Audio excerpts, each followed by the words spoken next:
The movement of energy and matter in ecosystems. Energy flows through an ecosystem, while matter cycles within it.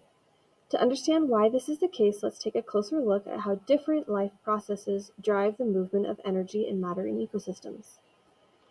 Energy enters an ecosystem when producers carry out photosynthesis, capturing the energy from the sun and storing it as chemical potential energy. During this process, matter from the environment is taken in and rearranged into organic materials, or molecules, or sugars. These organic molecules can power the producer's life processes via cellular respiration, or they can be stored as biomass. Next, energy and matter move up the trophic levels of an ecosystem as producers are eaten by primary consumers, which are then eaten by secondary consumers, and so on.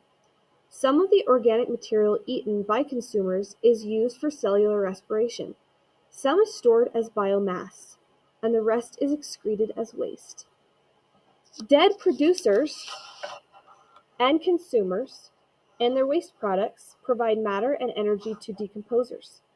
Decomposers transform matter back into inorganic forms that can be recycled within the ecosystem. So the energy that enters an ecosystem as sunlight eventually flows out of the ecosystem in the form of heat. In contrast, the matter in an ecosystem is continuously recycled as atoms are combined and recombined in different ways. Energy and matter are conserved during ecosystem processes. As energy moves through an ecosystem, it changes form, but no new energy is created. Similarly, as matter cycles within an ecosystem, atoms are rearranged into various molecules, but no new matter is created. So, during all ecosystem processes, energy and matter are conserved. Food webs model matter and energy transfer. A food web is a model of feeding relationships in an ecosystem. When an organism is eaten, the matter and energy stored in its tissues are transferred to the organism that eats it. Arrows in a food web represent this transfer. Ecological pyramids model energy loss. Ecological pyramids show the relative amounts of matter or energy in different trophic levels of an ecosystem. In most ecosystems, only about 10% of the total energy available at a given trophic level is transferred to the next level.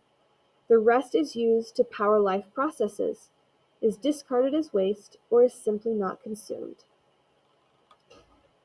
An energy pyramid displays 4 levels. Below the energy pyramid, an arrow labeled light energy points to the producers. Producers correspond to 100% of available energy. Above this, primary consumers correspond to 10% of available energy. Secondary consumers, the next level up, and correspond to 1% of available energy. And at the top are tertiary consumers, which correspond to 0.1% available energy. A consequence of the inefficient energy transfer between trophic levels is that there tends to be fewer organisms at higher trophic levels in an ecosystem. The number of organisms at different trophic levels can be represented by a numbers pyramid. A diagram includes 4 rectangles stacked in a pyramid shape. On the bottom, the widest rectangle represents 1,500,000 plants at the producer level. Above this, a smaller rectangle represents 200,000 insects at the primary consumer level. Above this is an even smaller rectangle represents 9,000 mice at the secondary consumer level. And at the top, the smallest rectangle represents 3 hawks at the tertiary consumer level. What else should I know about trophic levels in food webs? Organisms can occupy more than one trophic level.